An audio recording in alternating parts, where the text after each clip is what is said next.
I'll just add my welcome both to Bill and Arif and to all of you. Just a few words on format before we get started because, as Ian said, time is of the essence tonight. Each speaker is going to be given 20 minutes to make their initial presentation. That will be first Bill and then Arif.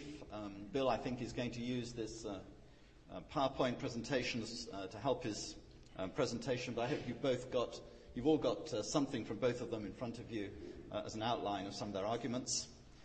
After they've both had their initial 20-minute presentation, they each will be given 12 minutes for rebuttal. So first again to Bill, then to Arif, and then I'll open the floor for questions. I'm afraid this will be strictly questions, not comments, so you will only get 30 seconds to ask your question. So if you're thinking about questions as we go along, please keep them extremely concise. My secret weapon is this gong, which I will use to keep the speakers in order initially, and then to keep you as questioners in order after that. And I'll ask the questions in alternate order, as it were. First one for Bill, then one for Arif, and then backwards and forwards like that. So I think we'll go straight to it. I will ask Bill to make his initial 20-minute presentation. So over to you, Bill. Good, thank you. Well, good evening. I am delighted to be here this evening, and I want to begin by thanking Christian Heritage for the invitation to participate in tonight's debate. I find it always a delight to come back to Cambridge University, which in my mind is the closest thing to a scholar's heaven on earth that I can think of. And I also want to thank Dr. Ahmed for his willingness to join in the discussion this evening. It's my sincere hope that today's debate will be a significant help to you in your own thinking about this most important of questions. So, does God exist? Well, in order to answer that question rationally, we've got to address two further questions. First, what good reasons are there to think that God exists? And secondly, what good reasons are there to think that God does not exist? Now, I'll leave it up to Dr. Ahmed to present the arguments against God's existence. But I note that atheists have tried for centuries to disprove the existence of God, but no one's been able to come up with a successful argument.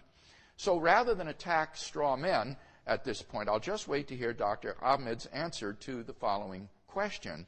What good reasons are there to think that atheism is true? Let's look then at the first question. What good reasons are there to think that God exists? Tonight I'm going to present 5 arguments in favor of God's existence. Whole books have been written on each one of these, and so all I can do is present a brief sketch of each argument and then go into more detail as Dr. Ahmed responds to them. So, number 1, God's existence is implied by the origin of the universe. Have you ever asked yourself where the universe came from? Why everything exists instead of just nothing? Well, typically atheists have just said that the universe is eternal and uncaused. But the idea of a beginningless universe faces severe philosophical and scientific problems. If the universe never had a beginning, that means that the number of past events in the history of the universe is infinite. But mathematicians recognize that the existence of an actually infinite number of things leads to self-contradictions. For example, what is infinity minus infinity? Well, mathematically, you get self-contradictory answers. This shows that infinity is just an idea in your mind, not something that exists in reality. David Hilbert, perhaps the greatest mathematician of the 20th century, writes, "The infinite is nowhere to be found in reality. It neither exists in nature nor provides a legitimate basis for rational thought. The role that remains for the infinite to play is solely that of an idea." But that entails that since past events are not just ideas, but are real, the number of past events must be finite. Therefore, the series of past events can't go back forever. Rather, the universe must have begun to exist. This conclusion has been confirmed by remarkable discoveries in astronomy and astrophysics. In one of the most startling developments of modern science, we now have pretty strong evidence that the universe is not eternal in the past, but had an absolute beginning about 13 billion years ago in a cataclysmic event known as the Big Bang. What makes the Big Bang so startling is that it represents the origin of the universe from literally nothing. For all matter and energy, even physical space and time themselves, came into being at the Big Bang. As the physicist P.C.W. Davies explains, the coming into being of the universe, as discussed in modern science, is not just a matter of imposing some sort of organization upon a previous incoherent state, but literally the coming into being of all physical things from nothing. That description holds not only for the standard Big Bang model, but also for quantum gravity models like that of Stephen Hawking. And thus Hawking reports in his book, The Nature of Space and Time, almost everyone now believes that the universe and time itself had a beginning at the Big Bang. Now this tends to be very awkward for the atheist. For as Anthony Kenny of Oxford University urges, a proponent of the Big Bang theory, at least if he is an atheist, must believe that the universe came from nothing and by nothing. But surely that doesn't make sense. For such a conclusion is, in the words of the philosopher of science Bernhard Konigschieder, in head-on collision with the most successful ontological commitment in the history of science, namely the metaphysical principle that out of nothing, nothing comes.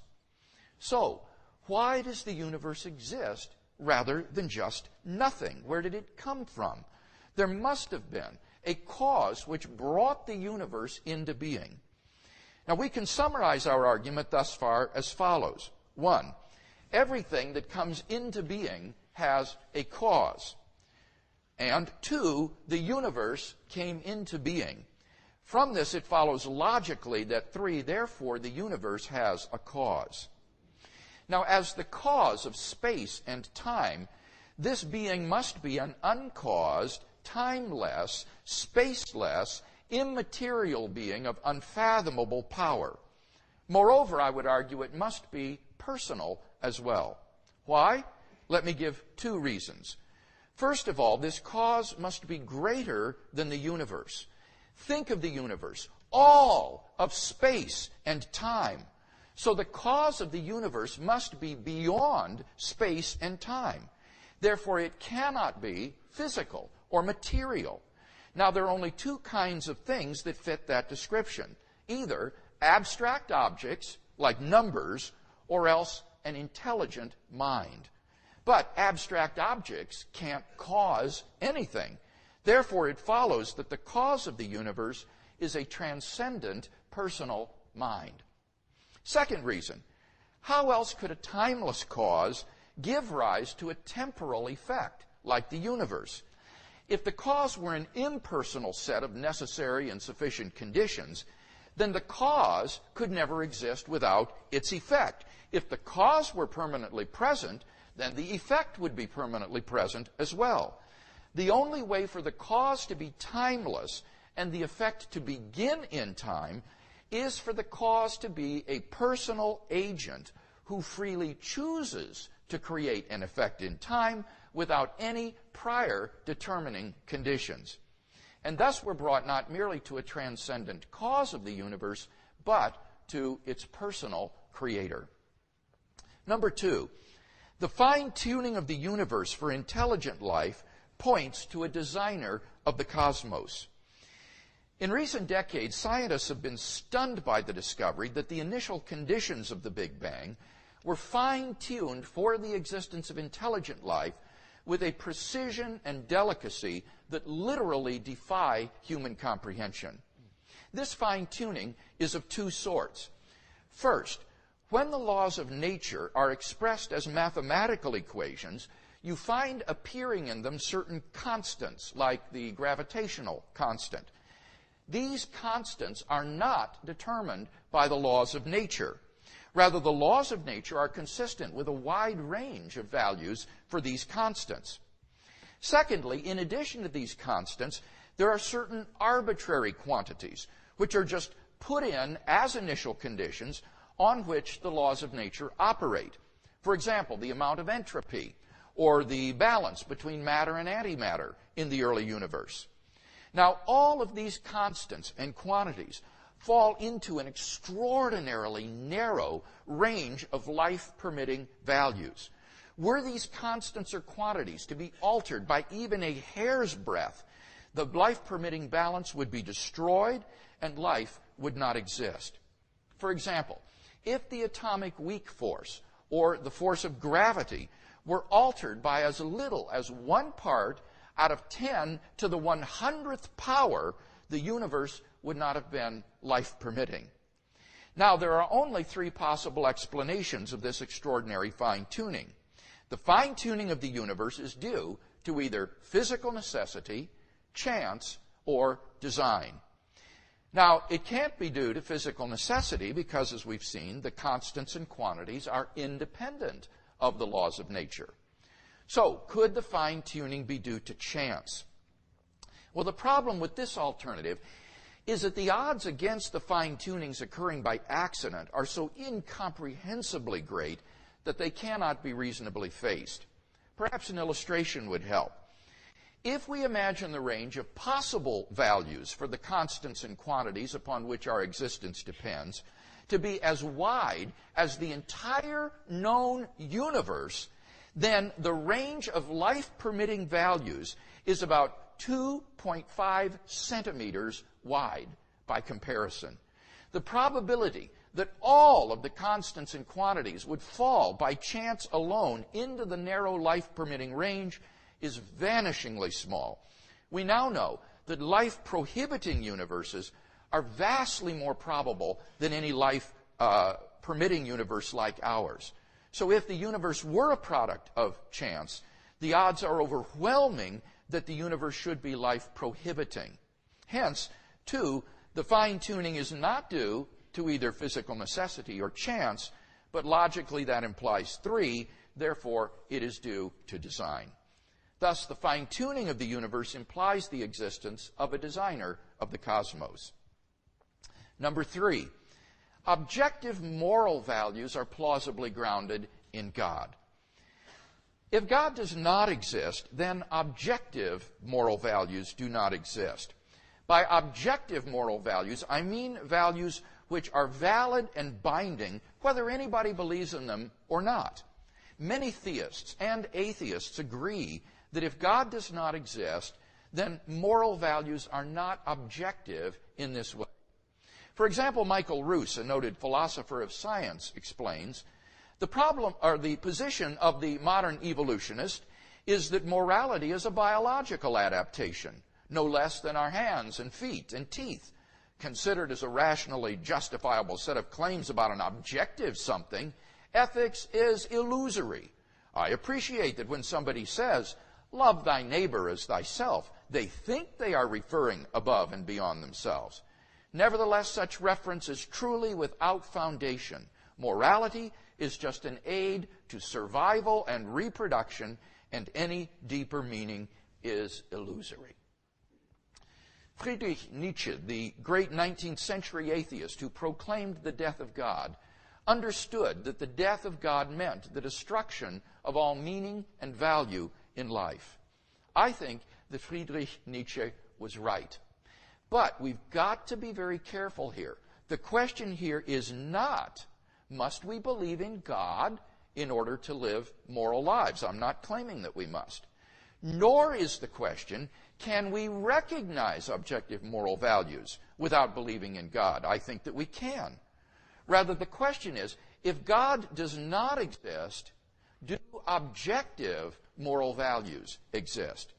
And like Professor Ruse, I just don't see any reason to think that in the absence of God, the morality evolved by Homo sapiens is objective.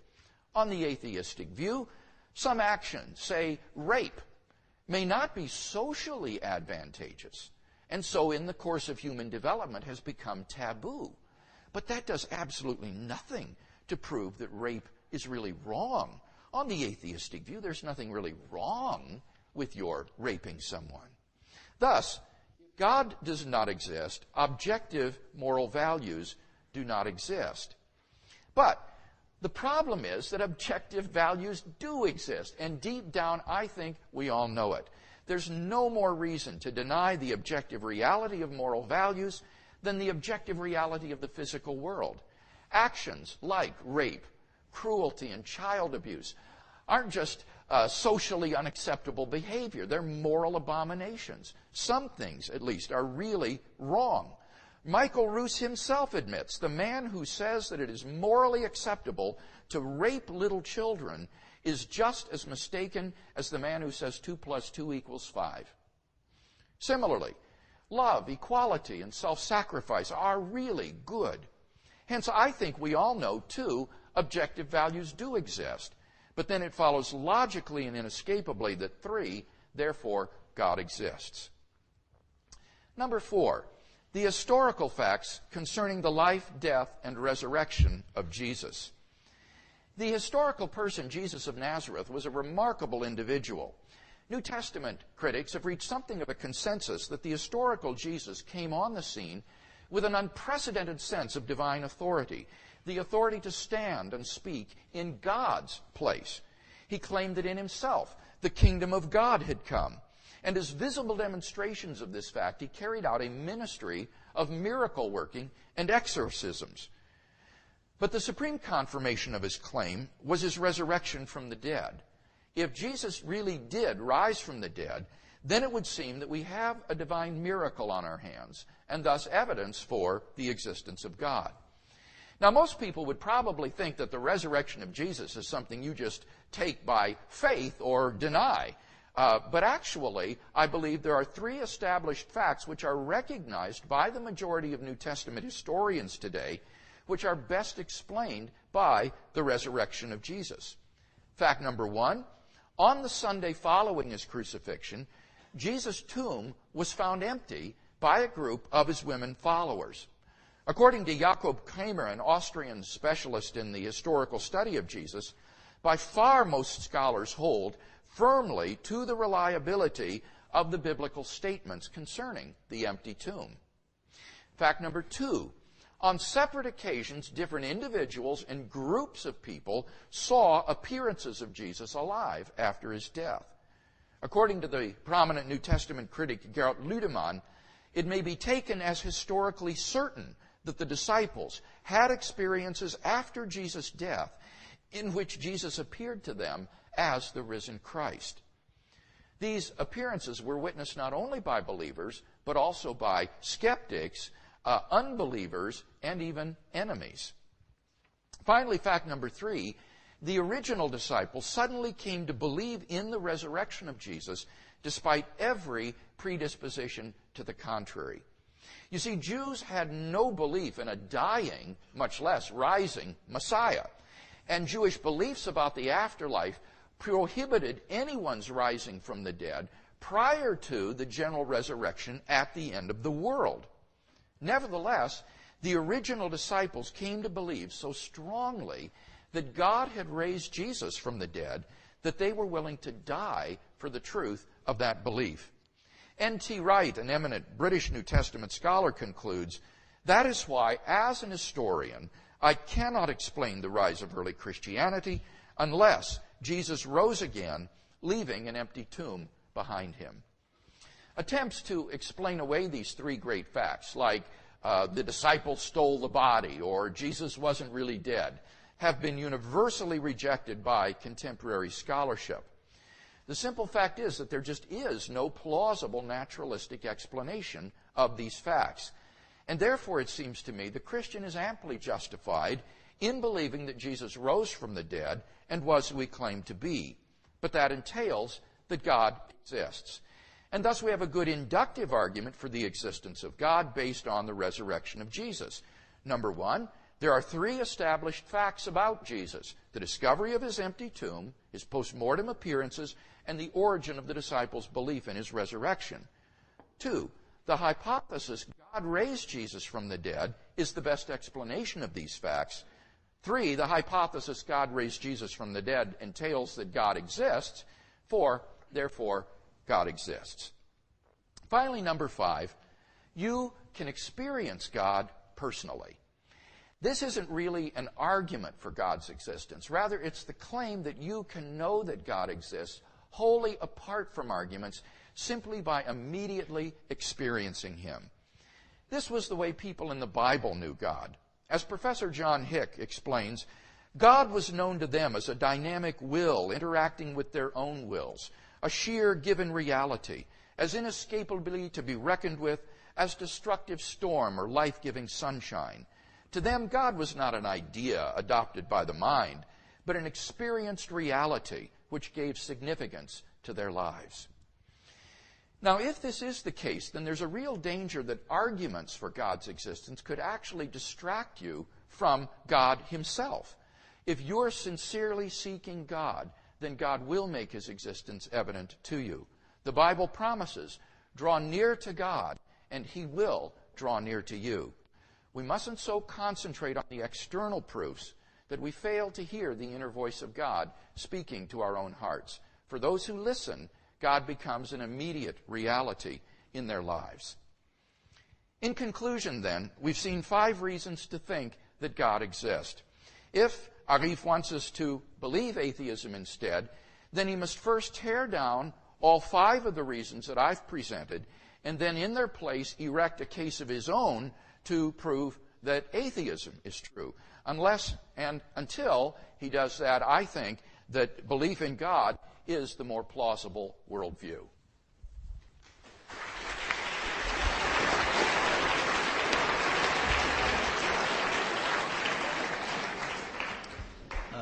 Thank you very much, Bill. I'm now going to call on Arif to give his presentation. So over to you, Arif. You have 20 minutes as well. Thank you. Can you all hear me? Yes?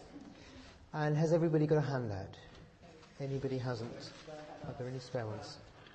Could you pass them along, please? Thank you. I think we're out of handouts. I think you brought 150, and I think we've exceeded the number. Unless you've got any spare ones. Okay, no. Thank you. I do apologize. The handout is in any case not necessary for the bulk of the first half of this part of my presentation. And I'll try to make the second half as clear as I can. Okay, well, I have to begin by thanking everybody involved in this. I want to thank Michael here for chairing the debate. And I want to thank Dr. Craig for coming and so graciously giving the talk that he did. And I also want to thank Ian Cooper, who was behind the impetus for this project. And I want to thank all of you for coming. Now, we're discussing, and presumably this is the reason you're here, we're discussing probably the most important question that any of us will have to face in our life. If what Dr. Craig says is true, if God exists, then you and I should change our lives. If I really believed what Dr. Craig believes, not going through the motions, not having tea with the vicar on Sunday, but if I really believed it, then I would change my life. This, therefore, is a very serious matter, and that fact, I think, has 2 consequences. The first one is that I don't really want to come here and convince you in half an hour or 40 minutes of talk so that you go and think, oh, silly me, of course God doesn't exist. The most important thing I want, and what I think will be the measure of success, and I hope that Dr. Craig agrees with this, is that you should all think about it for yourself. Don't think about what somebody else has told you. Don't think about what you were taught at Sunday school or what your teacher tells you or anything like that. Think about the matter for yourself and come to your own decision.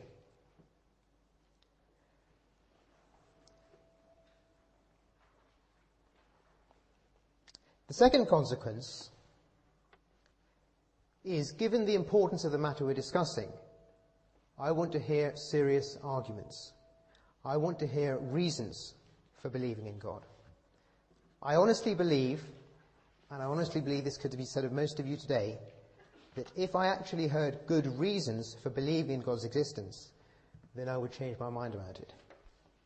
And if I didn't hear good reasons, then I wouldn't. That indeed is why I think we're here. If we had beliefs which are not based on reasons, then we'd be wasting our time. And this brings me to the first thing that I find slightly puzzling about Dr. Craig. Ian said at the beginning of his introduction that Dr. Craig is a counterexample to the thesis that Christians do not think. Well, let me quote you a passage from a book of Dr. Craig's. This book is called Reasonable Faith, and the passage I'm quoting is from page 37. In fact, there are 3 passages, all from this page. The first one says, "As long as reason is minister of the Christian faith, Christians should adhere to it." Now, minister in this context means servant. So what Dr. Craig is saying is that Christians should believe their reason just so long as it serves the end of the Christian faith. What's the second passage? The second passage says this: "We can know the truth whether we have rational arguments or not." And the third passage, again from the same page, says, "Even though we are given no good reason to believe and many persuasive reasons to disbelieve, even then the disbeliever has no excuse, because the ultimate reason he does not believe is that he has rejected deliberately God's Holy Spirit." Now, it seems to me, if you take those 3 passages seriously, then Dr. Craig must think that we are wasting our time tonight. Because tonight I thought we were inquiring into the question, what reasons are there for believing in God? Dr. Craig's position, however, seems to be that it doesn't matter whether there are reasons. We don't have to think that there are any rational arguments for believing in God. And somebody who is persuaded by reason, somebody who's persuaded by the evidence, even he has got it wrong. So I very much hope Dr. Craig will be able to tell us later on tonight why he thinks we're not all wasting our time being here.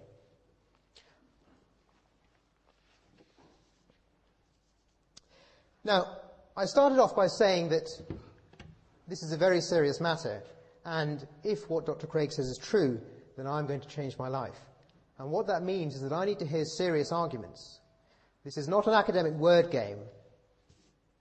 This is not just fun. This is not the kind of thing you have chatting over a sherry in the SCR. No. This is a serious question, and therefore I want to hear serious arguments. A student said to me a couple of days ago, "I expect you're very anxious about this debate."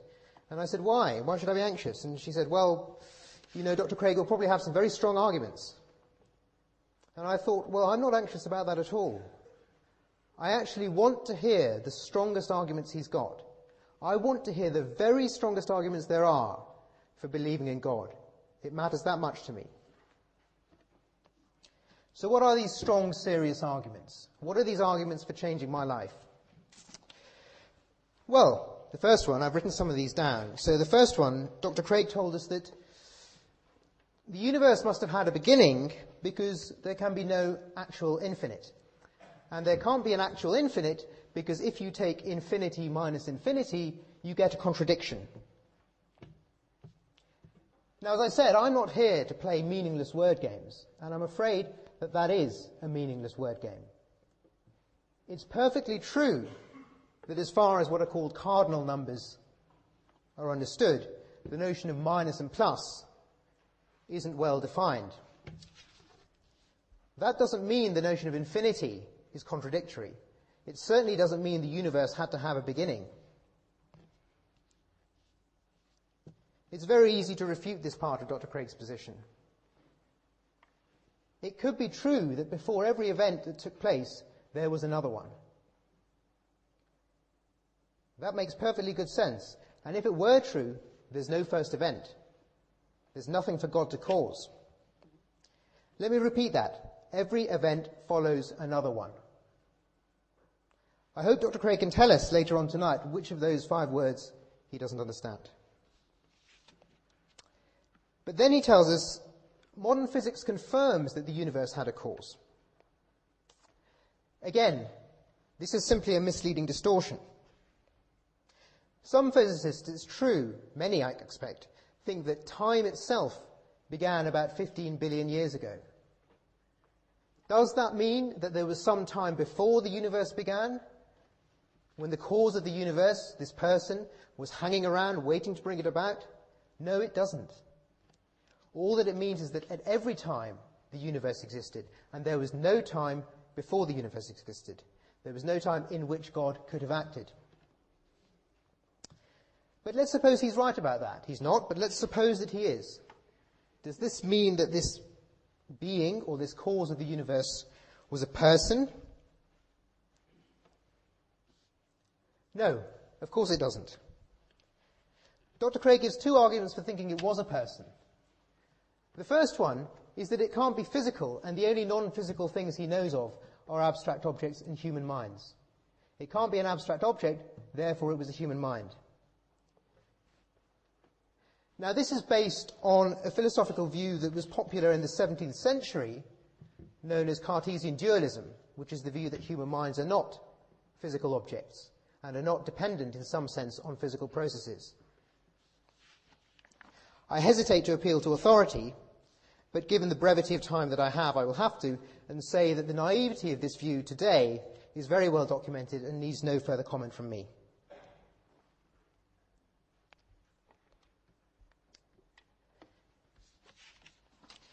The second argument that Dr. Craig gives is that the cause of the universe, because it was eternal or outside time, must have been a person.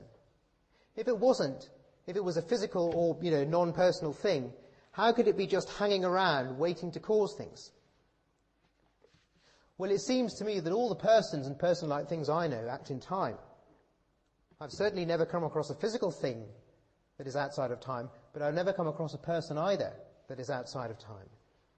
So perhaps Dr. Craig would like to give us a better reason for thinking that this object, which he still hasn't proved to exist, is indeed anything like a person. And even if it was a person, why should we think that this very same being that created the universe then hung around doing nothing for 15 billion years and then suddenly starts parceling out real estate and impregnating virgins? If Dr. Craig could give us a reason to believe that, I'd go away much happier tonight. Okay, now let's move on.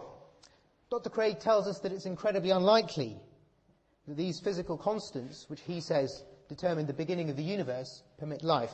I'm moving on now, if you want to look at Dr. Craig's handout, to what's called the fine-tuning argument.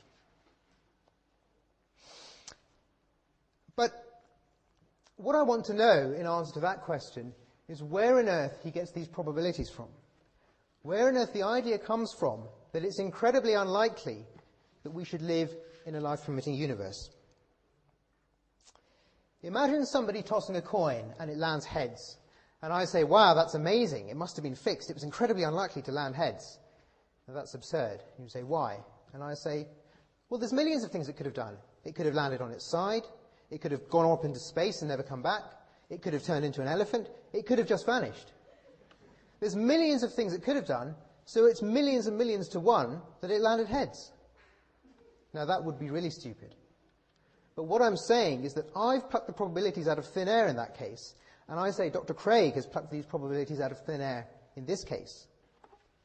Now, in saying what they are, he's hidden behind authority, but given how important this question is, I'm sure he's taken the trouble to work them out for himself. I'm sure he's taken the trouble to find out what the evidence is for assigning these probabilities. So I'd like to hear that tonight.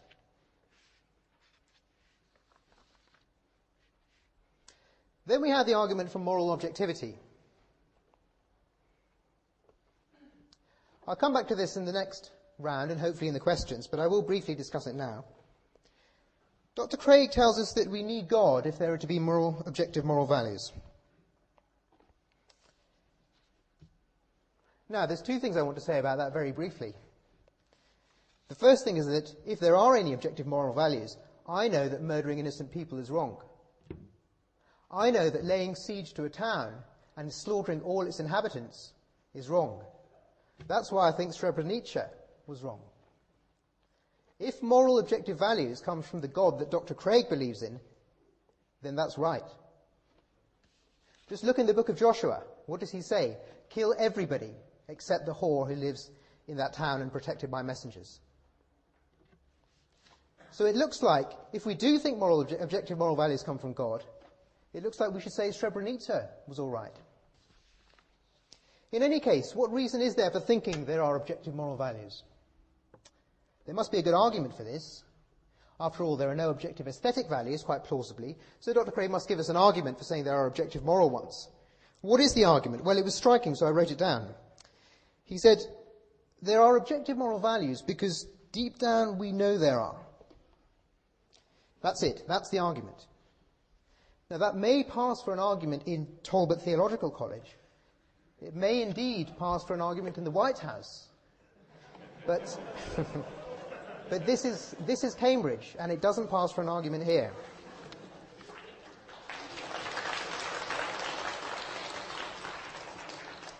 Next we have the resurrection. Oh yes. Now, this is a really extraordinary claim. We're told that we have huge amounts of evidence for saying that Jesus was raised from the dead and taken up into heaven. I just want to make 2 points about this. The first one is that if you have such an extraordinary claim as that, you're going to want pretty strong evidence. Hearsay is not going to be enough. Eyewitness testimony from about 1,500 people might just about do it. But then 1,500 people saw David Copperfield make the Statue of Liberty vanish. Nobody thinks it really did. Second point, of course, is that the source of evidence is pretty suspect. Let me give you one example from the Gospels. Matthew chapter 27, when Jesus died, there was an earthquake. Matthew chapter 28, when Jesus died, the undead started walking the streets. Now, Mark is the earliest Gospel. None of this is in Mark. If our sources start contradicting themselves in this way, you might just start to wonder whether anything they say is true.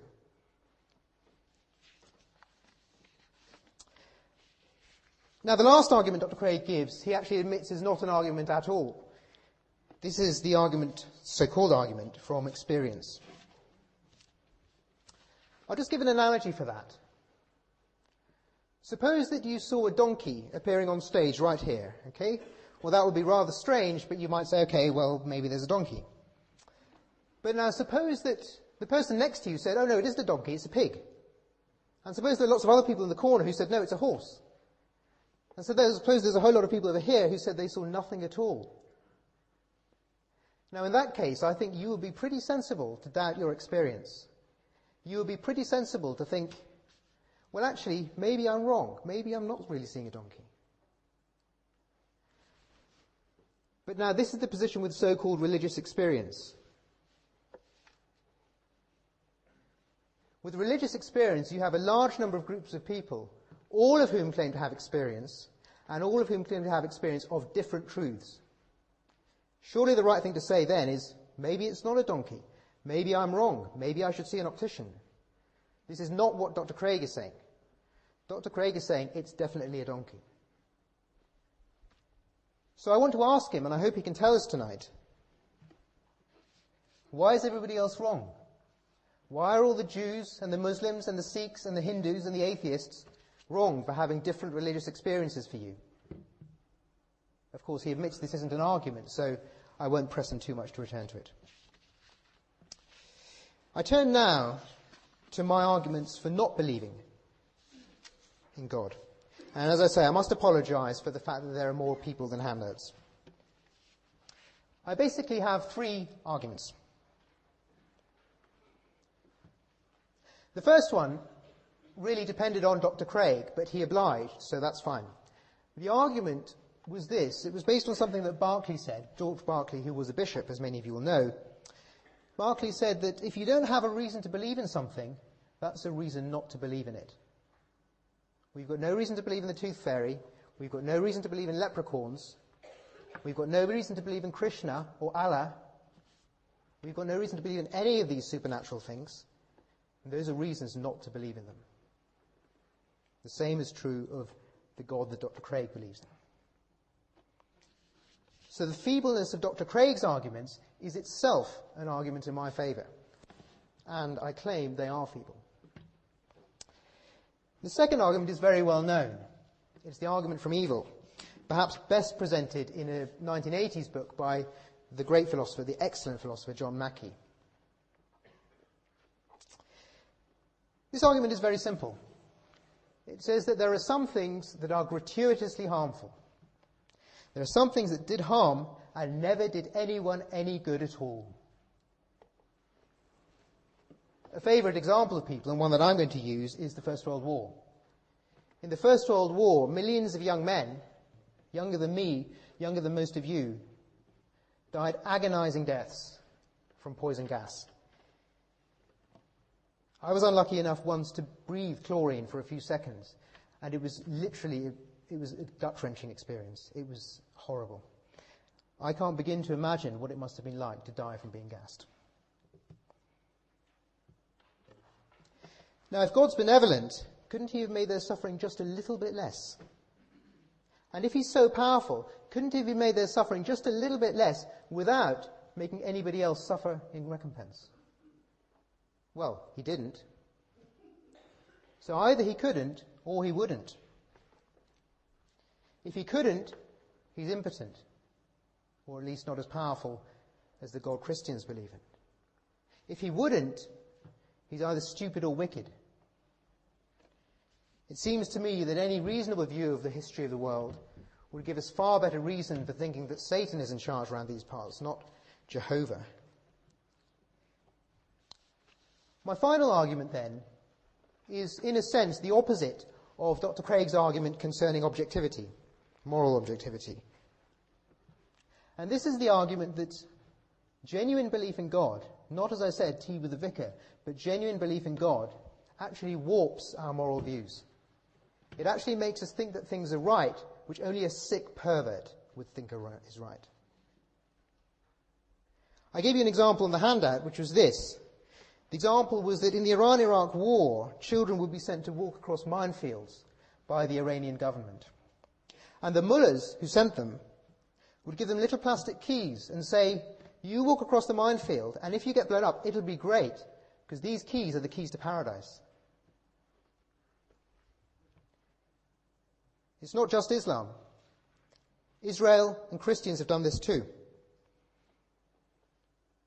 The Israeli Defense Force bombs schools, murders children, bulldozes hospitals for a small piece of land, simply on religious grounds. Now, this is all sick for me.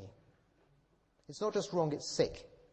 But if you believe in a God who gives us an afterlife, then there is nothing wrong with it at all. What is wrong with removing somebody from this vale of tears, especially if you make them a martyr? You're doing them a service.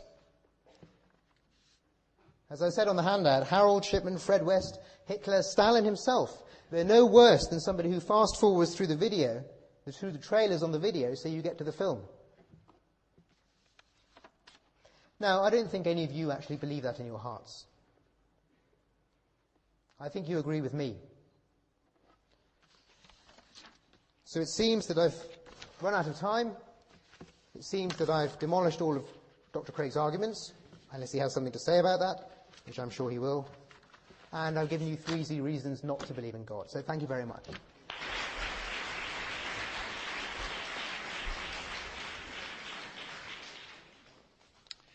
Well, thank you very much indeed, Arif.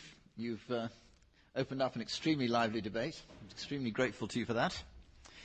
Now, the procedure is that each party has 12 minutes now to respond to what the other person has said. So we're going to ask Bill first to speak for 12 minutes, and then we're going to ask Arif if he would like to respond again for 12 minutes. And after that, we're going to open up to questions. So, Bill first, 12 minutes. Well, thank you, Arif, for that very lively and vigorous response to my arguments. I see we're going to be in for a good debate tonight. Let me turn first to his 3 arguments for atheism before I redefend my own arguments for theism. He argues first that the burden of proof is upon the theist, so if the theist's arguments fail to prove that God exists, it follows that God does not exist. This is simply an elementary logical fallacy.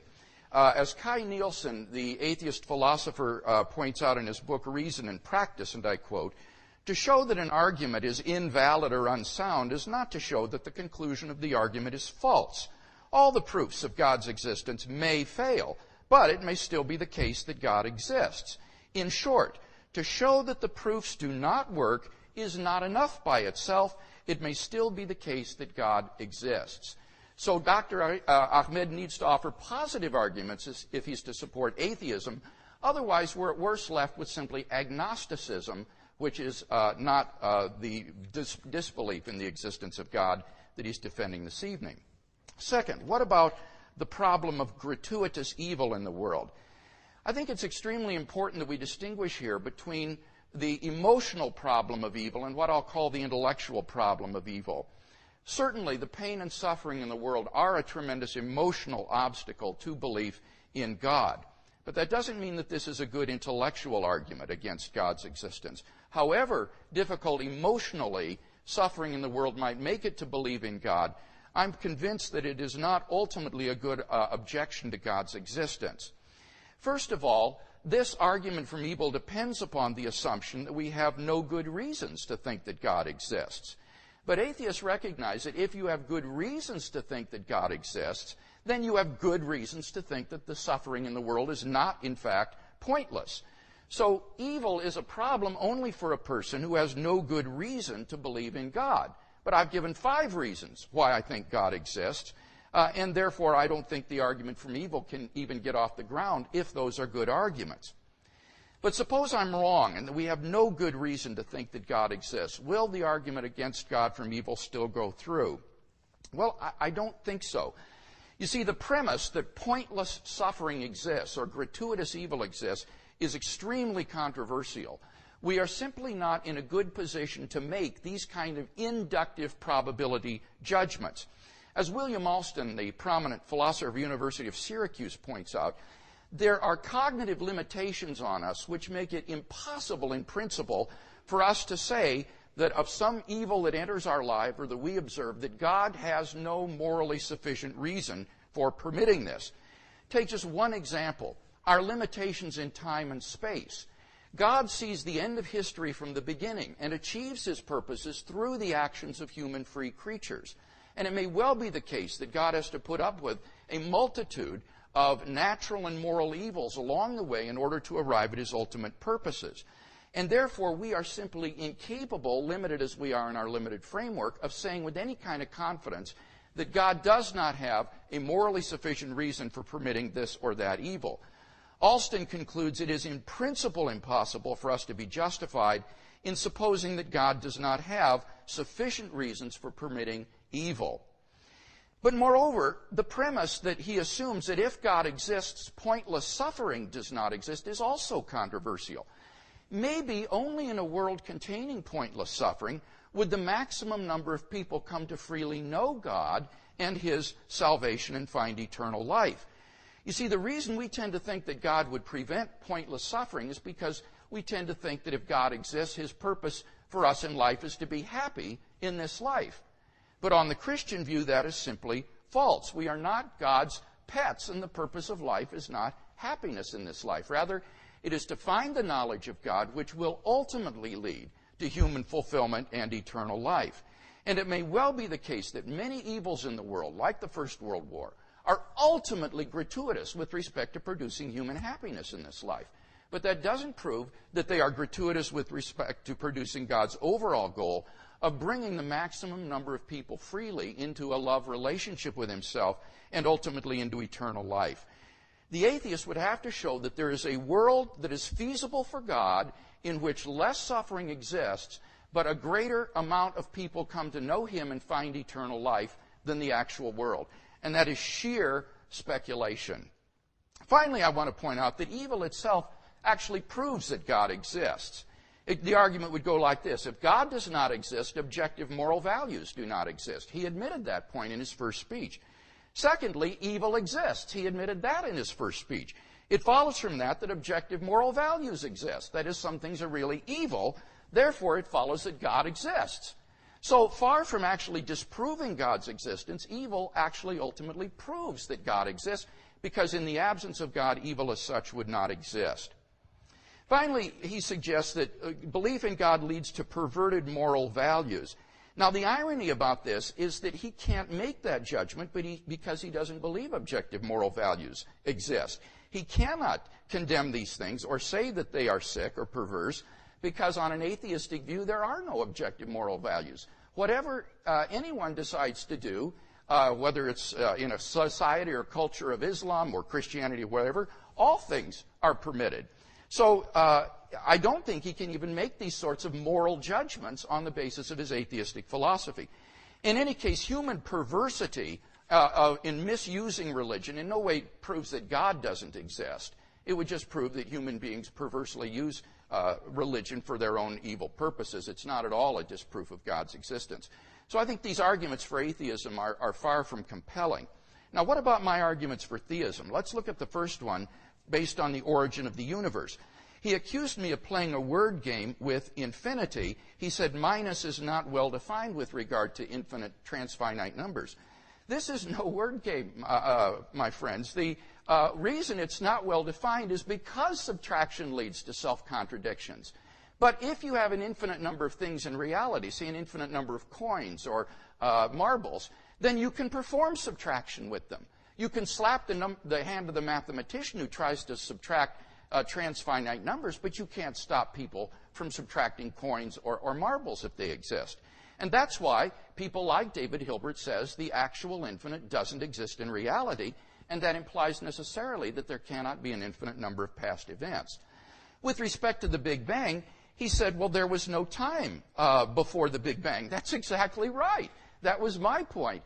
Time and space come into beginning at the existence of the Big Bang. As Barrow and Tipler, the physicists, point out in their book Anthropic Cosmological Principle, at this singularity, space and time came into existence. Literally nothing existed before the singularity. So if the universe originated at such a singularity, we would truly have a creation out of nothing. And so I think we've got good philosophical and scientific evidence for that key premise that the universe began to exist. And that implies that, therefore, there must be a transcendent cause of the universe. Now, he said, you can't have a transcendent person because dualism is naive, and I don't even need to refute it. Well, that's far too slick. The fact is that there are many fine philosophers today who believe in the existence of mind.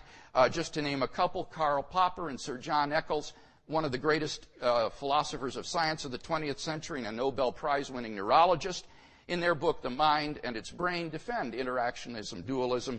Indeed, if my argument is correct, it's an argument for dualism. It's an argument that there can be independent minds. So he's got to do more than that to deny it. He says, well, why think that this cause is the Christian God? Well, that is my argument based on the resurrection of Jesus that suggests this being has revealed himself in Christ.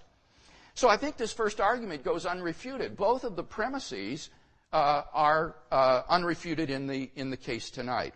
What about the argument from fine-tuning? Here he doesn't deny premise 2 that the fine-tuning can't be explained by chance or natural necessity, but he simply says there isn't any fine-tuning. He denies it.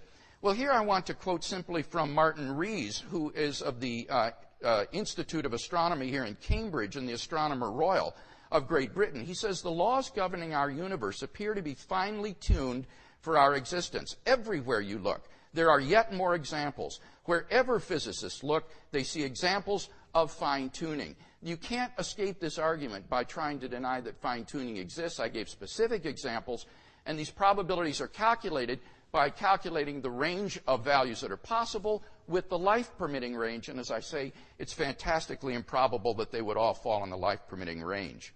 What about the existence of objective moral values? Here he says, well, you gave no good argument for objective moral values. My argument is that you reflect on your own moral experience. This is the way in which ethicists do moral theory. In his essay in Philosophical Perspectives, the non-Christian ethicist Walter Sinnott Armstrong says, the most common way to choose among moral theories is to test how well they cohere with our intuitions or consider judgments about what is morally right and wrong, about the nature or ideal of a person, and about the purposes of morality. So I simply ask you to reflect on the fact, do you think that torturing a child for fun is wrong? Do you think that that is objectively morally wrong? The atheist cannot say that, because in the absence of God, we're just animals. And these kinds of activities go on all the time in the animal kingdom. So if you believe with me that there are indeed objective moral values, it follows logically that God exists. And note, you can't even judge against things like the slaughter of the Canaanites or these other things that he says are sick unless you presuppose some objective standard of morality. What about the resurrection of Jesus? Here he disputes Matthew's story of the resurrection of the saints in Matthew 27. But that's just bad historical methodology. Even if I grant that we're unhistorical, Matthew's editorial addition to the Markan account does nothing to disprove the Markan account. And that's why most New Testament historians recognize those three facts that I mentioned. And if he disagrees with the majority of experts on this area, he needs to give us good reasons why. As for his argument that the resurrection would require extraordinary evidence, well, I think we do have pretty good evidence for this. But moreover, this is simply a fallacious argument. The existence of the resurrection doesn't require extraordinary evidence if the resurrection itself is not highly improbable. And I don't think there's any theory of probability which would show that the hypothesis God raised Jesus from the dead is improbable. What's improbable is that Jesus rose naturally from the dead. But the hypothesis that God raised Jesus from the dead is not at all improbable, I think. And therefore, I think, given the evidence for the empty tomb, the post-mortem appearances, and the origin of the Christian faith, we have very good grounds for believing that Jesus did rise from the dead and was who he claimed to be. Finally, what about the experience of God? He says, well, there are other experiences, counterfeit experiences. The fact of non-veridical experiences doesn't do anything to invalidate the veridicality of a genuine experience. And so I don't see any reason to think that my experience of God is false. Pointing to someone else's experience and saying that's non-veridical doesn't do anything to show my experience is false. So it seems to me that in the absence of good arguments for atheism, I'm perfectly justified in believing in God on the basis of his reality in my life today.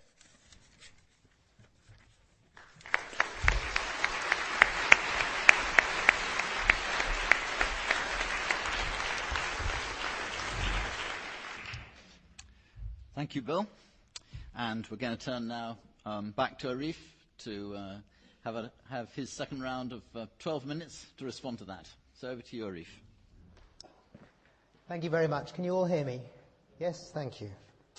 Okay, well, I'll just begin by saying very quickly that unless I misheard him, Dr. Craig didn't return to answering the question with which I began, which was, why does he not think we're all wasting our time? I quoted a passage from a book by Dr. Craig where he said that in the end of the day, reason doesn't matter. He still hasn't addressed that point. Now, to turn to some of the things that Dr. Craig does address, let's go through some of them. He started off by saying that my burden of proof argument, as he fairly enough called it, rested on a straightforward logical fallacy. And the idea was that just because an argument isn't sound, just because its premises aren't true, or the conclusion doesn't follow from the premises, that doesn't show that the conclusion is false. Of course, that fact of logic is not in dispute. But that's true about any statement. That's true about the statement, there is a tooth fairy. That's true about the statement, there are leprechauns. If I can show that we have no more reason to believe in God than we have to believe in leprechauns, or if Dr. Craig can't show that to be false, then that's all I care about showing. I don't believe in leprechauns. I don't believe in the tooth fairy. Neither do any of you. What I want to know is whether there's any better reason for believing in God.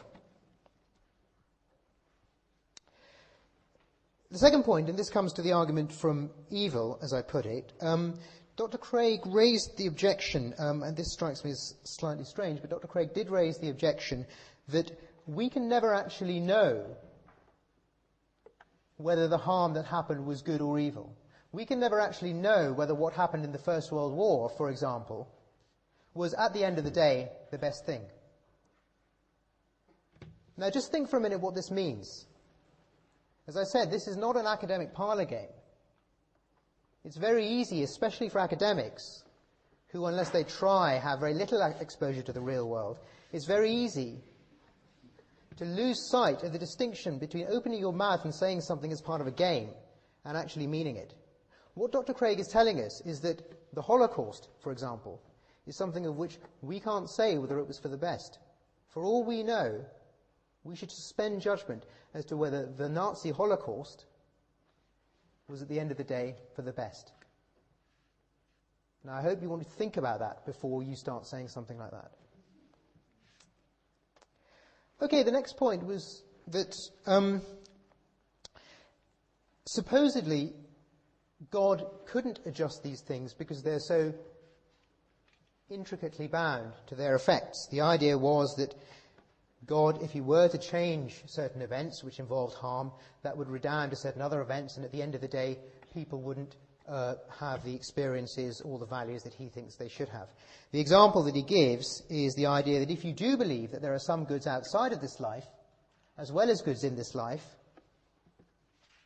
then for all we know, the harm that I call gratuitous actually redounds at the end of the day to our having a better next life. Now, that argument, of course, is completely question-begging and circular in this context. The whole issue is whether God exists. The whole issue is whether there's an afterlife. We can't start by assuming that there is one and then saying, well, if you assume there is, then this argument doesn't work. We have to start by not assuming anything of the sort, and then if the argument has some plausibility, we should realize that Dr.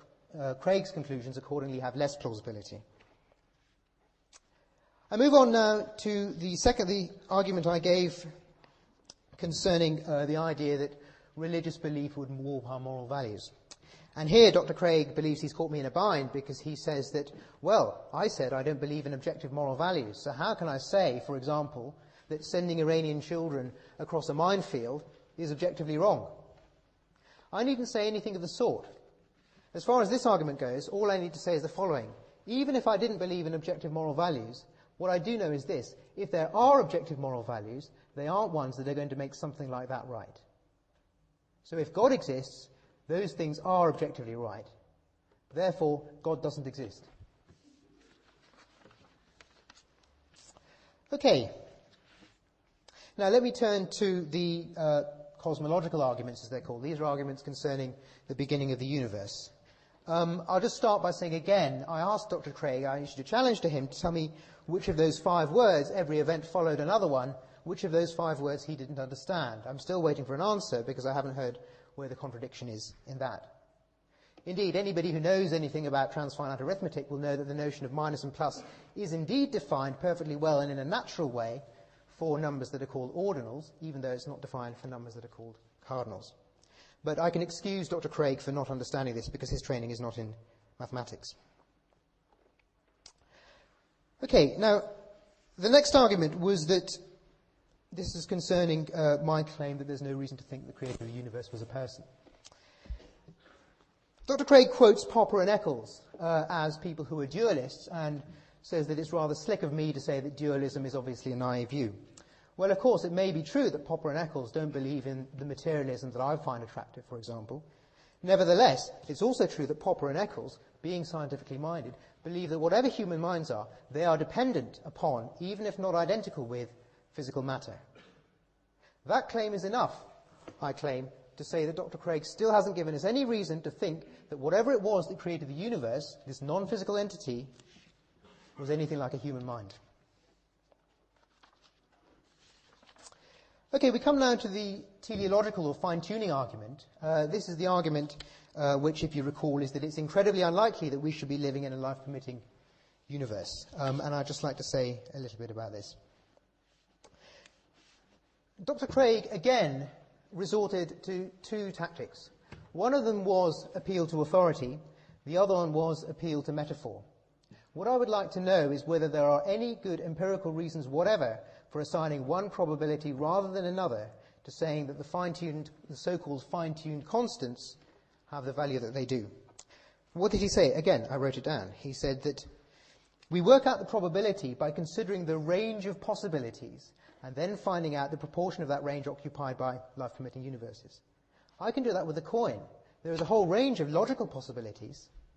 It's logically possible that the coin should vanish. It's logically possible that the coin should turn into an elephant. It's logically possible that the coin should land on its side.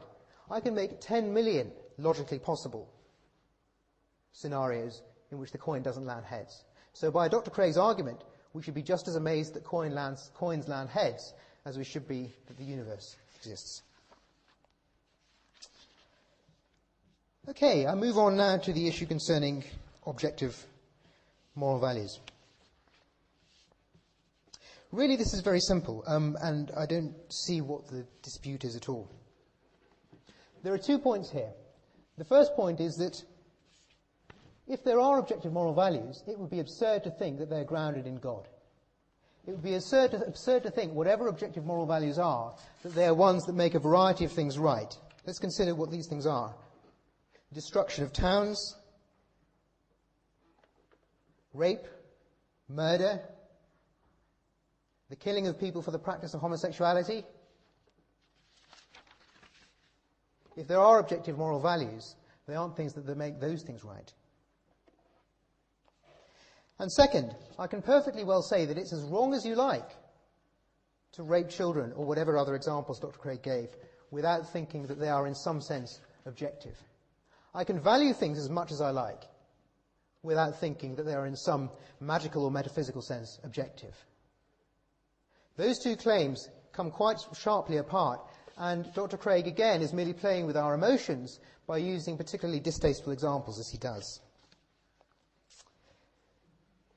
Then we come on to the issue concerning the resurrection. One point that I must apologize to Dr. Craig for not bringing up earlier on, simply because I forgot, was simply to dispute his claim that the resurrection is, as he says, unique in Judaic history.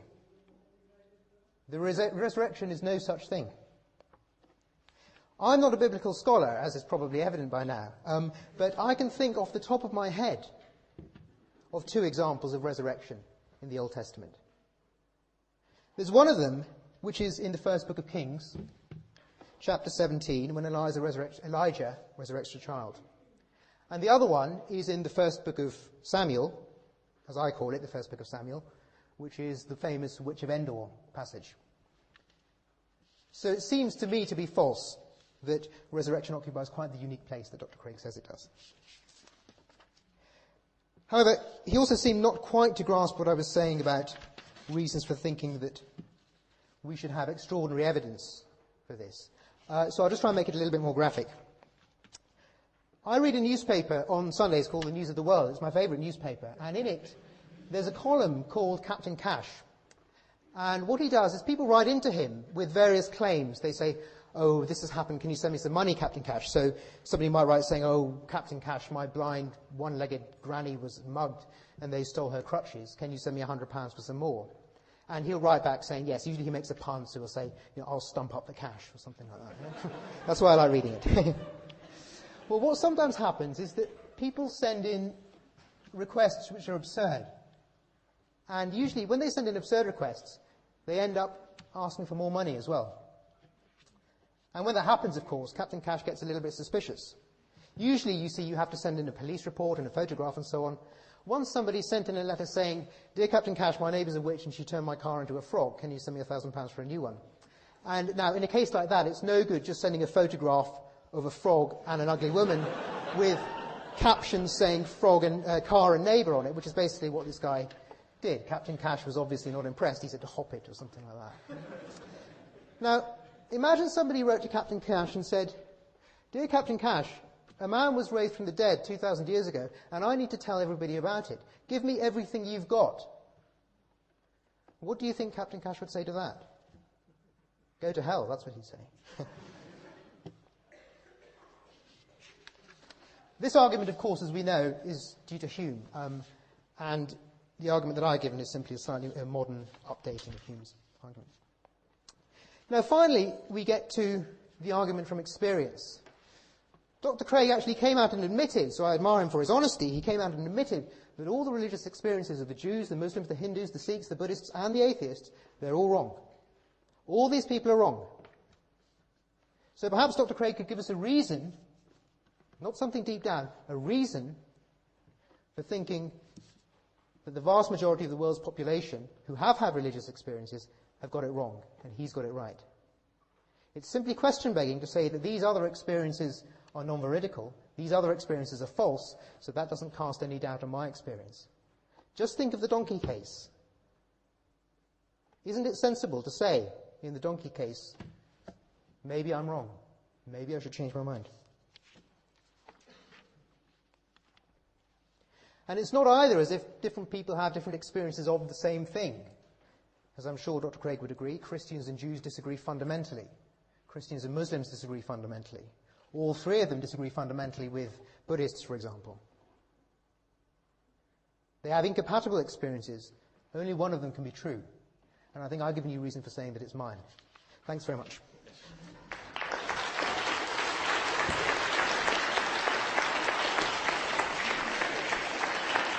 And authoritarian and ruthless, or something like that, in order to keep this in order, I think. But the rules are that you have 30 seconds to give us your question, and then there will be 2 minutes to the person to whom it's addressed and 1 minute for the other person to respond before we go to another question. The first question will go to Bill, the second question will go to Arif, and we will go to and fro until we run out of time. So I hope that's clear. So if we could have if people who would like to ask a question in 30 seconds to Bill, putting up their hands first, I will take the first question, which will go to Bill. I think you were over here first. Yeah, Dr. Craig, I'd like to ask, since you think morality is based on some kind of objective yardstick, how do you then explain the many instances of human cultures around the world in the past and today, and in some cases individuals in Western societies as well, with basically Judeo-Christian background, who think, for example, that cannibalism, rape, murder, warfare, torture, genocide, headhunting, you go on a long, long list, why they think that's right, because they don't seem to have any access to this supposedly objective, universal set of moral values that you think. Yeah. So isn't it easy to explain by saying it's a combination of genetics and culture and upbringing? Yes. We mustn't confuse moral epistemology, which is how one comes to know moral values, with moral ontology, which is whether or not these moral values are real and objective. To say that there are objective moral values says nothing about how one might come to know these values, whether they're clear or so forth. Now, I think in many cases they are very clear. And what you'll find is that there really is a kind of moral code that underlies generally most cultures and societies throughout the world. Take even the example of cannibalism, for example. I'm told that by anthropologists that even tribes that practice cannibalism actually do believe in the maxim, you shall love your neighbor as yourself. But they don't regard people in other tribes as their neighbor. So they are willing to cannibalize them, but they would not cannibalize somebody in their own tribe.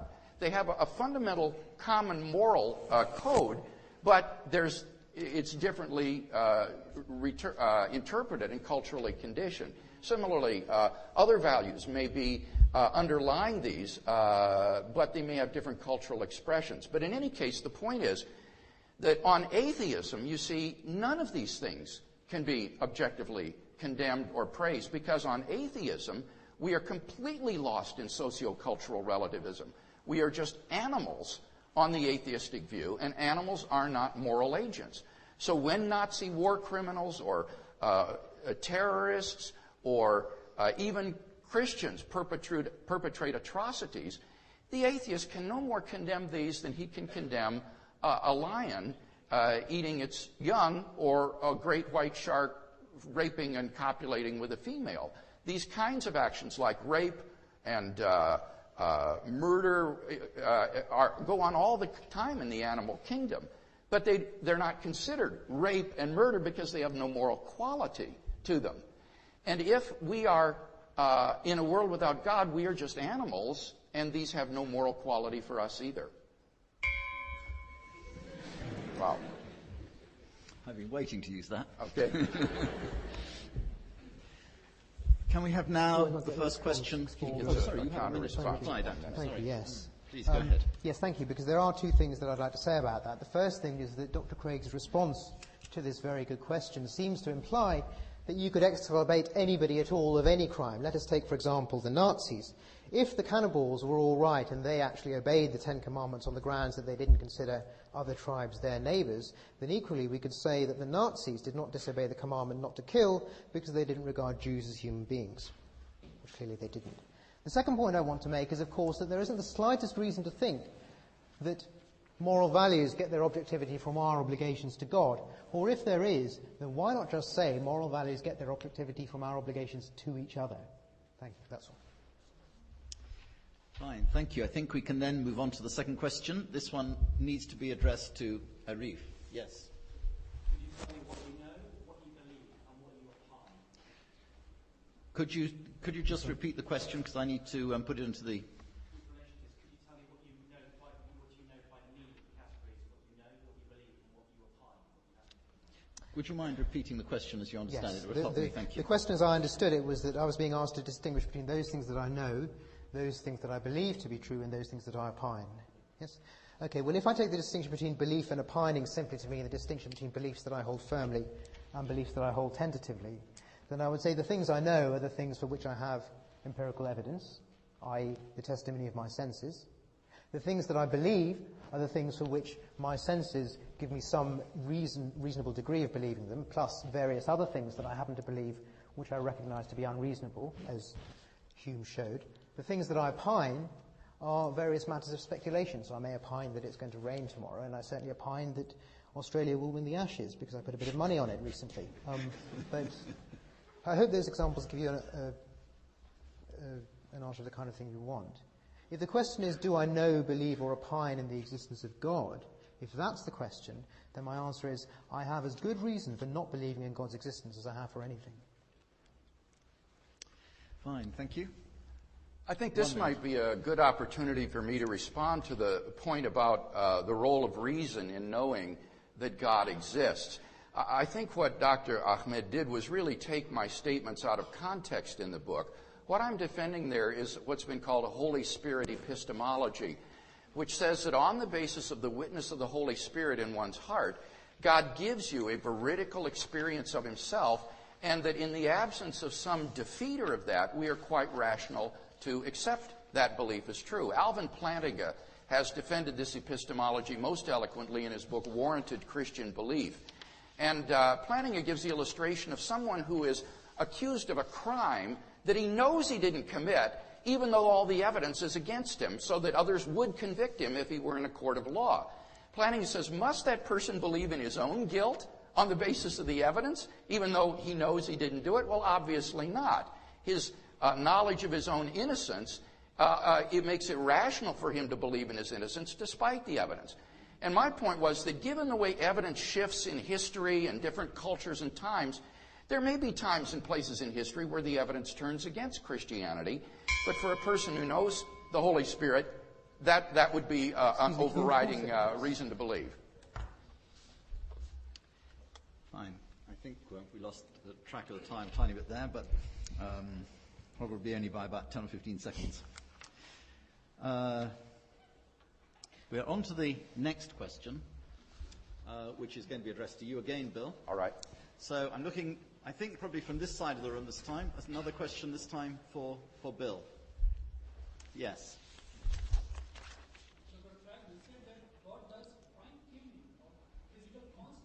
Yes.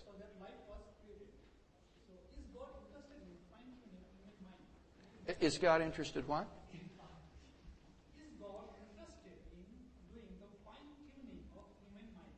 And if that is the case, why did he fail in case of fine-tuning of the minds of Hitler and Mussolini? And I'm not quite sure about the fine-tuning of the mind of George Bush. Can you repeat the question? Yes, first? he asked, if God is interested in fine-tuning, is he interested in fine-tuning human minds? And the answer is no. God isn't interested in puppets or marionettes. He gives people freedom of the will to do as they should choose. But that doesn't escape this fine-tuning argument I gave, which is about the extraordinary fine-tuning of the universe and its initial conditions for intelligent life. You simply cannot responsibly deny the fact of fine-tuning. As Martin Rees, the astronomer royal, said, I quoted him, this is everywhere in physics. John Barrow gives the following illustration. He says, what you would do is represent our universe on a piece of paper as a red dot. Then you would alter slightly some of these constants and quantities, and that would be a new universe. If it's a life-permitting universe, you make it another red dot. If it's a life-prohibiting universe, you make it a blue dot. And then you do it again, and do it again, and do it again. And Barrow says what you will find at the end of this exercise is a sheet of blue with only a couple of pinpricks of red. That's what is meant by the fine-tuning. And this is a fact of science that you simply can't avoid. It's indisputable. The question is, how do you best explain it? It can't be due to physical necessity because these are initial conditions. They're independent of the laws of nature. Notice I'm not talking about logical possibility. That was Dr. Ahmed's only escape in his last rebuttal, that these are just logical possibilities. We're talking here about the physical range of possibilities for these constants and quantities.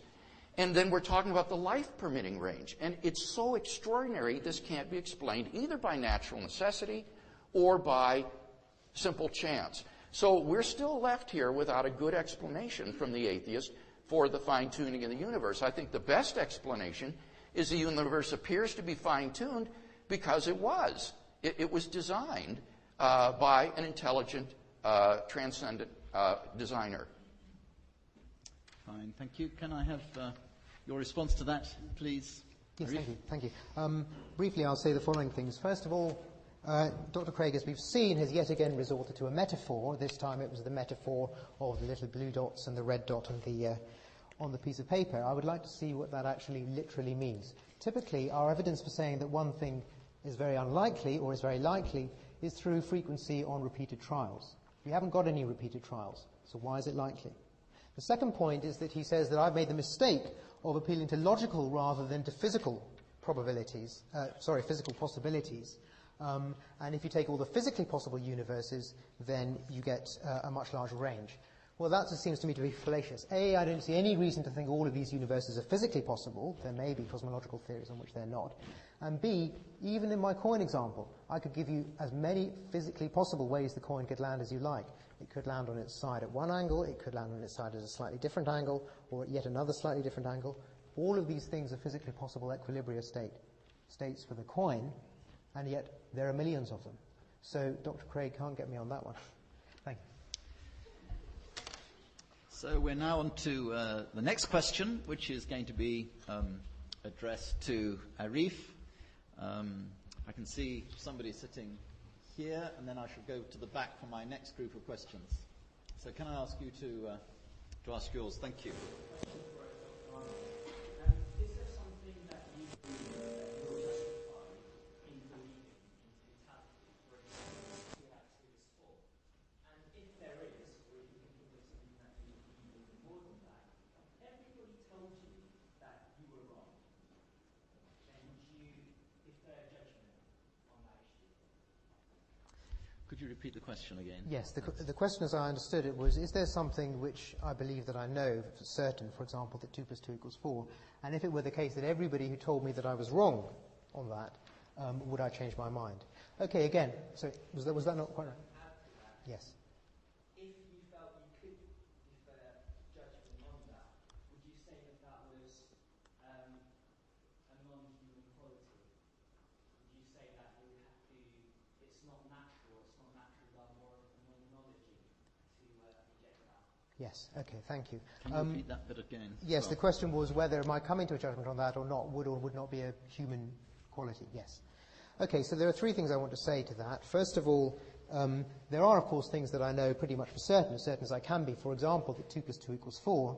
And the reason that I know that 2 + 2 = 4 is simply because I've looked on my fingers. But another good reason, if you wanted one, really, was its logical provability. And I could show you, if you wanted, how it could be proved by logic. The second question would be, if it were the case that everybody else said I was wrong, would I think I was wrong? Well, even in a case like that, there are such things as herd instincts, there are such things as power of suggestion. There are very many cases, the Milgram experiment is one of them, where what happens is people behave or believe in certain ways simply because of the power of their fellows. Now, I can't speak for my own independence of mind in case of such adverse circumstances, and I wouldn't want to predict it. The third thing that I want to say is that even though that's so, that doesn't make it, in some cases, always rational to stick to what you're sure of. There are plenty of things that we're sure of, but we don't have the slightest reason to believe, I think, and therefore it's simply a feature of our animal natures that we believe them. This is a slightly separate issue. I mean, I could discuss Hume, who showed this quite conclusively, I think. later on if you wanted. But the point I'm making now is that it is a regrettable but inevitable feature of our human nature that there are some things we believe but can't help believing. Religion isn't one of them. We can drop it. Thank you. Well, you have 1 minute. I don't have anything to say about that question, so let me use my minute to respond to what Dr. Ahmed said in response to my argument from the beginning of the universe. He agrees with the first premise that anything that comes into being must have a cause. Now, has he given you any good reason to think that the universe did not begin to exist? I gave the philosophical argument against the possibility of an actually infinite number of things, and he simply insisted here that subtraction is not well defined for transfinite numbers. But the reason it's not is because you get self-contradiction. So this is prohibited with transfinite numbers, and I do know what I'm talking about here. But in reality, if things exist in reality, it's easy to subtract them. So it follows from that to avoid contradictions, there cannot be an actual infinite number of things. Moreover, we've got tremendous evidence from contemporary cosmology for the origin of the universe from absolutely nothing. And every attempt to avoid this has failed. So if Dr. Ahmed is really as open to the evidence as he claims that he is, he ought to believe that second premise, that the universe began to exist. It is clearly more probable than it's contradictory. And it seems to me that he ought to therefore accept the existence of a transcendent creator. You just escaped my gong. So the next question is going to come to you, Bill, and I'm going to look at the back half of the audience this time. Yes. With the fairer hair just behind in the red shirt. Yep. That's you. Yes.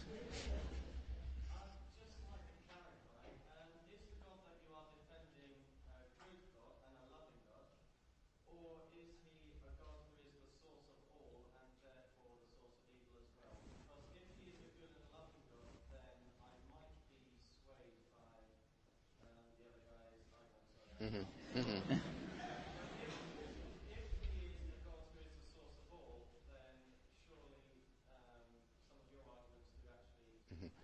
Can you repeat the question? The question was, is God a loving God, or is he the source of all, including evil itself?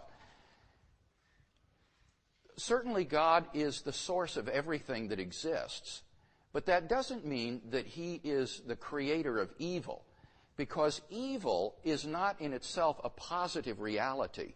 Evil is the privation of goodness. To give an example in physics, cold has no positive reality. It's the privation or absence of heat. Darkness has no positive reality. It's the privation or absence of light. Similarly, evil is the privation of goodness in the creaturely will, when it's not oriented toward God, but oriented toward finite goods. So that doesn't mean evil is illusory. It's a real privation, just as cold is a real privation when you go out on a cold winter's morning. It's real in the sense that it's a real privation, but it doesn't have any positive sort of metaphysical reality. Now, what I want to say is that the sovereign God is over all of history, and he sovereignly directs history toward his foreseen ends. But it involves free creatures whom he allows to make their own free decisions, like to have wars, like World War I and so forth. But God, being ultimately in control, will arrive at his purposes through the free decisions of creatures, even sinful, evil decisions, so that ultimately his purposes will be accomplished. And it's impossible for us, limited within our limited framework, to say that when some evil happens, that God doesn't have a morally sufficient reason for permitting that. We're simply not in a position to make those judgments inductively. Atheists recognize this in other contexts. One of the problems with the utilitarian theory, which says we should always act to maximize the greatest good for the greatest number of people, is that we never know which of our actions might bring the greatest good for the greatest number of people. Some short-term boon could prove disastrous in the long run. Some short-term bad thing could be ultimately beneficial in the long run. So we can't make these judgments inductively, and that's why this argument from evil really fails, because it makes presumptuous probability judgments. 1 minute. Thank you. Well, I suppose the first thing to say is with regard to the distinction between positive qualities and privations. Look, this really is just a play with words. If there was a cookie jar and I took all the cookies out of it so that you didn't have any, and then you blamed me for emptying the cookie jar, it would not be a defense for me to say, well, I was the source of the emptiness in the cookie jar, but there's no positive quality of emptiness in the cookie jar. That's just a privation of cookies. That wouldn't be a defense. You'd punch me in the face if I said that. So I agree with Dr. Craig that God, being the source of all, is indeed the source of all evil. I disagree with him in thinking that there's any reason to exculpate him from that. The next point concerns Dr. Craig's appeal to free will. He said that he uses free creatures as a means for working out his ends. Now, it seems to me rather strange that if God is really so powerful, why did he have to rely on all these crotchets? Why did he have to rely on creatures who freely bring about holocausts? And sometimes he commands them to bring about holocausts in order to bring his own ends about. If he's so powerful, he doesn't need that. This is lively. The next question is addressed to Arif, and again I'm going to take it from somewhere near the back, I think from this side. Yes?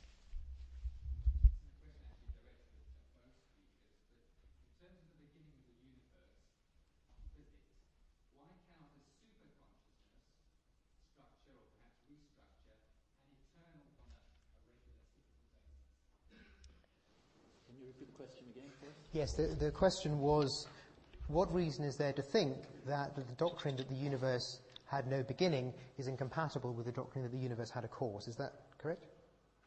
Yes. Okay. Seems to me there are two things to say about that. The first thing is that all the instances of causation that we're acquainted with are causation in time. Now, I don't mean by that necessarily that the cause always precedes the effect, though in almost all cases it does. When you switch on a light, at a light switch, the light goes on almost instantaneously, but in fact it's not quite instantaneous. It takes a tiny millionth of a second to turn on. Maybe sometimes there are cases of simultaneous causation, I don't know. In any case, it's true that the cause and the effect are always both events in time. We have no acquaintance with any events in which one thing which exists outside of time, if I can understand what that means, causes something in time. But the second point, which is really more important, is that I, of course, never claimed, and nothing in my argument rests on the claim, that the statement that the universe never had a beginning entails that it never had a cause. All that I'm claiming is that Dr. Craig has given us not the slightest reason to think that the universe had a beginning. And in response to his remarks that he made about transfinite numbers just now, I will repeat what I've said for the third time now. Could he please tell us which part of the 5 little words, every event followed another one, he doesn't understand? It's perfectly consistent that that should be so, and if it is so, there was never a first event. Thank you. Bill, you have 1 minute. Arif, I just don't understand why you think this is such a powerful objection.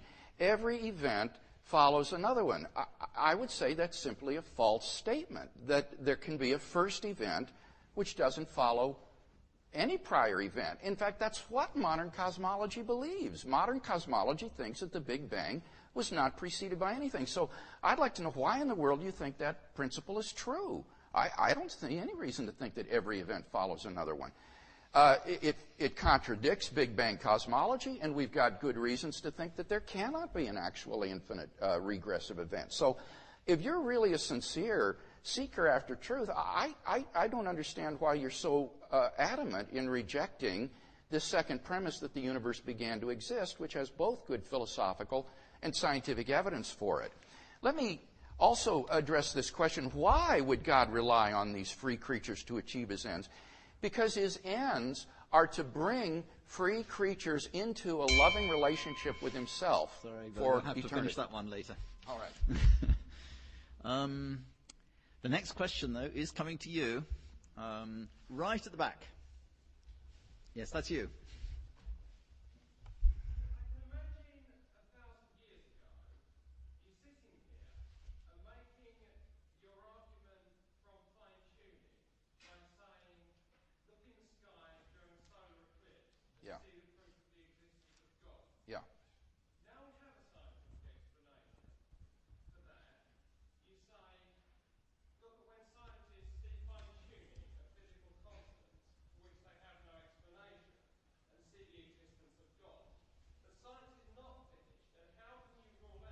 Yeah. Sorry, I think probably the question is clear. Yeah. Bill, can you repeat it? Yeah. Do you want me to repeat it, you say? Yep. Okay. The question is, how can one be sure that science will not ultimately come to give an account of the fine-tuning, as in the past it's given account of other phenomena that seemed extraordinary in nature? Well, this is, of course, the uncertainty that's involved in any sort of scientific argument. And one wonders, are there reasonable prospects to think that these initial conditions might be explained by physical necessity? Remember, that was the one alternative, in addition to chance, is could there be some physical necessity? And I think the pattern of discoveries here with regard to the fine-tuning makes it very unlikely that any final theory will ultimately be able to do away with the fine-tuning. Ernan McMullen, who is a prominent philosopher of science who has written on this, says the following. He says, it seems safe to say that later theory, no matter how different it may be, will turn up approximately the same numbers. And the numerous constraints that have to be imposed on these numbers seem both too specific and too numerous to evaporate entirely. A dozen or more constraints have been pointed out. Might they all be replaced? It surely seems a very long shot. So I think most theorists think that even the final theory, the ultimate theory of everything, a unified theory of forces, is still going to involve a fine-tuning, and that therefore it's very improbable that we'd be able to show that this is physical necessity. The constants are too numerous, too specific to think they're all going to just vanish by some ultimate theory. And so they really do cry out for explanation, and I don't think can be just sort of wished away. If we go on the basis of empirical probability, which is one of Dr. Ahmed's principles, I think as the evidence stands now, it is highly probable that the universe has fine-tuning and cannot be explained by physical necessity. We need some other explanation. Yes. Arif, 1 minute. Thank you. Well, I'll begin by addressing the last point. The only source of empirical evidence that we have for assigning one likelihood rather than another is repeated trials. If I have a die and it's got 6 sides, we might say it's got a chance of 1/6 of coming out with a 6. But supposing you roll it 20 times and it comes out 6 every time, you'll think it's probably loaded. Right? You can't simply establish these probabilities a priori. And if you strip away all the metaphors and the appeals to authority, Dr. Craig has given us not the slightest reason to think we have any previous empirical trials. I turn now to the issue about cosmology. I agree with the questioner that, with something that was implied by the question, that Big Bang cosmology is, I guess, I don't know enough about it to be authoritative, but I guess one of the most speculative parts of science that there is. We really just don't know what new observations will bring. We really just don't know if, in the end of the day, we'll end up with a Big Bang theory or a steady-state theory or something else. At the moment, we just don't know. The last thing I'll say is to repeat a point which Dr. Craig still seems not to understand, which is simply that the doctrine that the universe and time itself began 15 billion years ago makes it highly misleading and distorting to say that if you don't believe in God, the universe came out of nothing. I gave you an extra 10 seconds. So we're on to the last question, I'm afraid, which is going to be addressed to Arif, and then there's going to be a 3-minute summary from both sides to finish off. So one last question. I'm going to take it from the lady up there.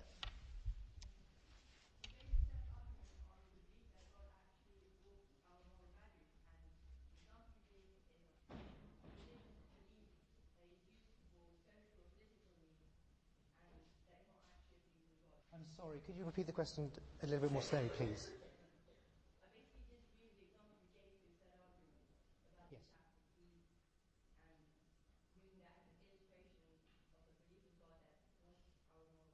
Yes, good, thank you. Can you repeat the question? Yes, the question was that the questioner disagreed with the example I gave, the example being the one concerning Iranian children being sent across minefields during the Iran-Iraq war. And she said that that involves a confusion of the distinction between moral values that emanate from God and religion being used for various social purposes. That's the correct summary, isn't it, of your question? Okay, thank you. I agree with the distinction. Of course, it's true that we have to distinguish between the moral imperatives and objectives that are entailed by belief in God and whatever various uses these moral objectives and imperatives are put to. For example, the Roman Catholic Church, I believe, was a stalwart defender of fascism, and indeed the present Pope served a Nazi government, but that doesn't necessarily mean that the Bible itself has consequences which are in favour of fascism, though I wouldn't definitely rule out that it didn't. Despite the fact that the distinction is a good one, it nevertheless remains the case that if you believe in an afterlife, there is no particular reason to value this life. If you're flying a plane into a skyscraper, and you think that when you fly it into the skyscraper, you're going to go to heaven and have 72 virgins to do what you want with, well, that's a pretty good reason, I think, for a lot of poor, dispossessed people to go and fly planes into skyscrapers. And that's a reason that flows from religious beliefs, not from social manipulation of religion. Thank you. That's all. Bill, you have 1 minute. The reason that you value this life on Christian theism is because this life is a preparation for eternal life. You're going to spend eternity somewhere, and this life is the veil of decision-making in which you will determine your eternal destiny. And so this life is extraordinarily important in what you do during this lifetime. And to point to misuses of religion only underlines human perversity. It shows that the best and most beautiful things in life are twisted by human beings to their own evil ends, and that doesn't do anything to disprove God. But remember, on the atheistic view, we're just animals, and therefore there are no objective moral values. There are no right and wrong. You can't condemn anybody. You can't condemn the Nazi war criminal, the South African apartheid, the racist, the Ku Klux Klanner, even the American crusade against evil. None of this can be condemned on the atheistic view because there aren't any objective values.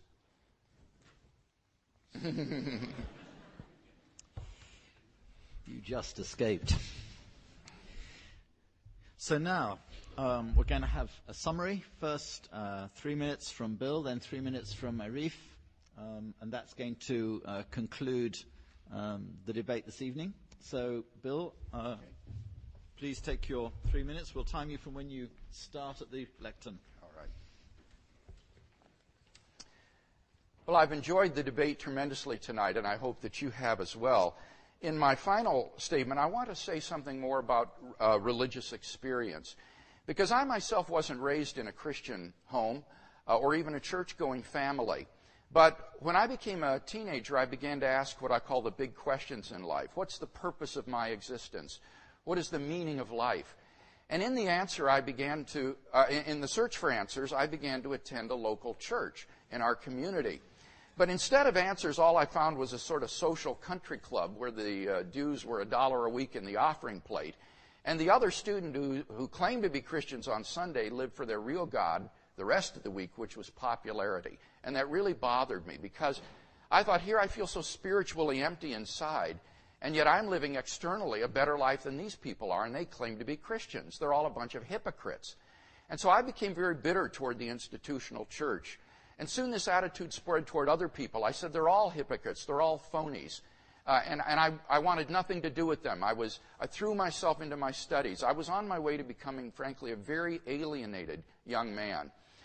And I don't know if you know what this is like, but this sort of anger and despair just eats away at your insides day after day, making every day miserable, another day to get through.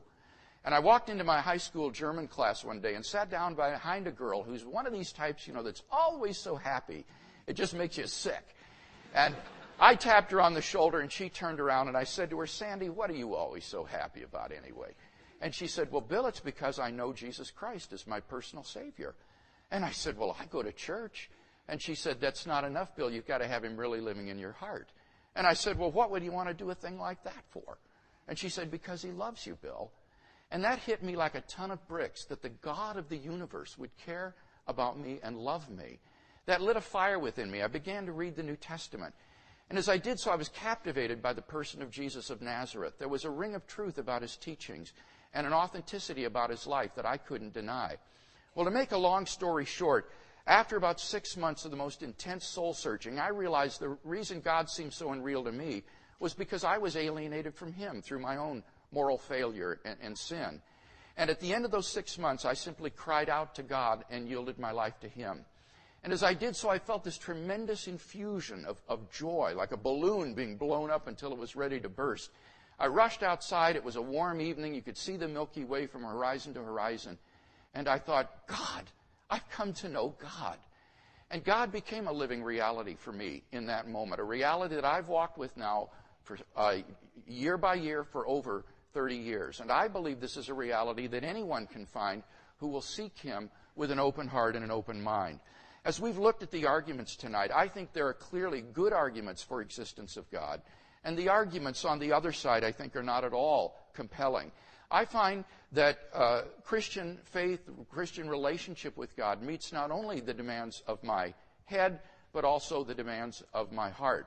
And if you were to ask me why I believe in God, I would give you not only the arguments from the beginning of the universe, the fine-tuning, the existence of objective moral values, the historical evidence for the resurrection of Jesus, but also the undeniable reality of his presence in my own life, a reality that I think any of us can find if we will simply seek him with an open mind and an open heart. And so I would encourage you to do just that.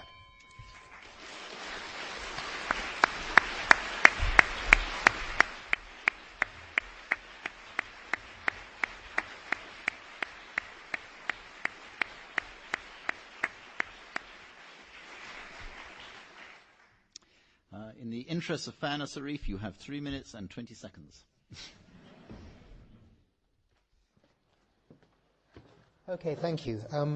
I want to conclude then just by backing up a little and going over some of the arguments we've been looking at tonight. I said that I had 3 arguments for believing that God doesn't exist. The first one I said was the burden of proof. Dr. Craig, I think, initially misunderstood this and took it to involve a logical fallacy. In fact, all it involves is the fact that if there is no reason to believe in something, then that's a reason not to believe in it. And we've still seen no reason to doubt that principle. The second argument was what I called the problem of evil, and as we know, this is a traditional argument for believing that God doesn't exist.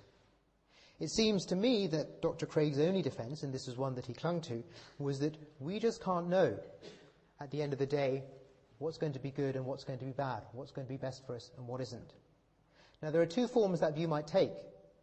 You might take the view that we just don't know what's going to be good for us in the next life, or you might take the view that we don't know what's going to be best for us in this life. The first version of that is obviously question-begging. The whole issue that we're addressing tonight is whether there is a God who brings us back to life after we die. We can't start assuming that and then say, oh, things are going to be better in that life. That's completely circular. The second version, which is the view that we don't know what's going to be best for us and what's going to be worst for us in this life, and therefore we can't tell or can't be certain that God has created or permitted gratuitous evils. That view, I will repeat, seems to me to be absurd. We can know, as well as we can know anything in the moral sphere, that there are some things that were wrong, that were harmful, and that were gratuitously wrong. I gave the example of the First World War and the Spanish flu that followed it. I could unfortunately give you millions more examples. The final argument was that religion results in a twisted moral universe. And I believe that this remains true. Dr. Craig pointed to the fact that there are some people who twist religions to their own ends. And I don't doubt that. There certainly are people who twist religion to their own ends. But that just because somebody has moral views which we find repulsive doesn't mean that they've twisted religion to their own ends. Just read what the Word of God says. Just read what the Bible says. Read the clear injunctions that you find in all the scriptures of many religions, though not all, across the world. They typically involve killing people who don't believe in the same thing as you. They typically involve an afterlife, which means that this life, being less valuable, is one which in many circumstances should be sacrificed, and indeed that of others should be sacrificed. I think it's quite plausible that the Crusades have a very good theological justification. I think it's quite plausible that if the Israeli Defense Force really believes the Old Testament, it's justified in shooting school children. I think the people who flew planes into the World Trade Center were justified in thinking they were doing something for their religion. Dr. Craig has given us no reason to doubt these propositions, so I remain convinced of my third point, that religious beliefs warp our moral worldview. That concludes the three arguments that I have against religion. Thank you.